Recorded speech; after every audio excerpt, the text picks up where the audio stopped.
Steve here over at the Podcast Quick Start Guide. In this video, I'm going to go over all the podcasting equipment and software that you need in order to put forth a successful podcast. Now, when it comes down to launching a great podcast, bottom line, there's really only three elements that you need to worry about.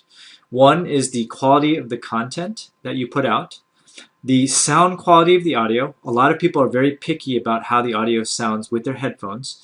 And the third element is syndicating and marketing your podcast effectively. Now, this particular video is going to focus on the software and the equipment that you're going to need. Okay, and so rule number one, you don't really need fancy equipment. So when it comes to pure audio quality, it really only matters up to a certain threshold. After all, you're not really putting out a professional radio show here. And as a result, you really don't need to pay for fancy and expensive equipment. And a lot of people, when they start their podcast, they kind of get bogged down with the equipment and all the software that you need. And, as a result, I put together this video to kind of provide you with a few basic choices depending on your budget. And that way you can just decide for yourself at what level you want to invest in your podcast. Okay, and so if you look around, there's a lot of podcast gurus out there who are audiophiles, and a lot of them recommend this super expensive mic called the Heil PR40, and they recommend this mic along with this mixer. And the mic plugs into the mixer, and then the mixer goes in and you record, and then you take that audio and then you post-process it. Okay, and this combo is oftentimes $500 or more. Now, the primary advantage with having a mic that plugs into a mixer is that you can kind of manipulate the audio as it's being recorded, which could potentially save you time in post-processing because you're doing all the audio adjustments, up front before you actually record it. Okay, but let's say you wanted to do an interview-based podcast. Chances are the person at the other end is going to have a crappy mic or a not optimal mic like another Heil PR40 or whatever. So as a result, if you're doing an interview-based podcast, chances are you're going to have to post-process your audio regardless. And as a result, it really doesn't make sense in my mind to actually purchase a mic and mixer combo because it's really not going to save you that much time. You're going to have to post-process it no matter what. And having a mic and mixer combo not only takes up more space on your desk, but it actually costs more. And then it really adds to the learning curve because you're going to have to learn how to adjust your mixer and that sort of thing for your audio. Okay, and so I would say that especially if you're doing an interview-based podcast, you really don't need a mic mixer combo that's really expensive like the Heil PR40. Okay, and bottom line, even if you have a really crappy mic, you can still post-process your audio on a computer, and there's a whole bunch of tricks that I'm going to show you in this course to make your audio sound great, even if it's from less than an ideal source. And in my podcast, I interview a lot of people who are on really crappy mics.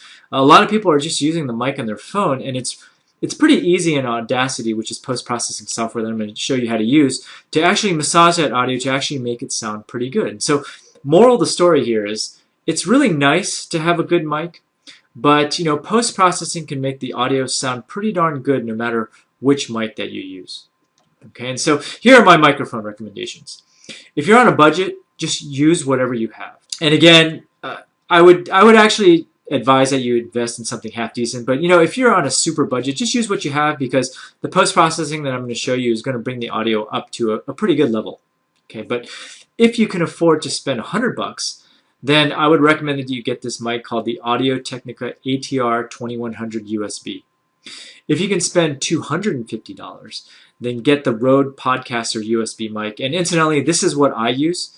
And even if you're an experienced audiophile, you'd be hard-pressed to tell the difference between the Rode Podcaster mic and the Heil PR40. And of course, if you want to go all out, then get the Heil PR40 mic. It is probably one of the highest-end mics around, but you're going to have to pay the price for it. Okay.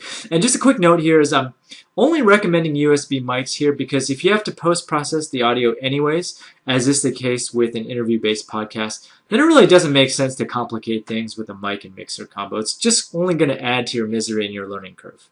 And remember, this is a quick start guide. Okay, and so, in terms of recording software, if you want to run an interview-based show, then you need to be able to record both parties. And what I'm going to show you in this course is I'm going to show you how to do this with Skype to conduct the interviews. And in order to record the audio, I'm going to recommend two pieces of software, depending on whether you're on a Mac or a PC. If you're on a PC, I recommend this software called Pamela for Skype. And if you're on a mic, the software is called Call Recorder. Now, both Pamela and Call Recorder do pretty much the same thing. They're just for different platforms. That's it. Okay. And in order to make your audio sound crisp and professional, I'm going to be doing all of my demonstrations using free tools. And I'm going to show you how to do this using Audacity. This software is free on both a PC and Mac. And I'm also going to require you to download this piece of software, this plugin for Audacity called Chris's Dynamic Compressor. And this is a free plugin for Audacity that will make your audio sound fantastic when you post-process it. And of course, the course is going to provide you step-by-step tutorials to make your audio sound great no matter which mic that you use. So, bottom line, to create a high-quality podcast, you don't really have to spend a lot of money.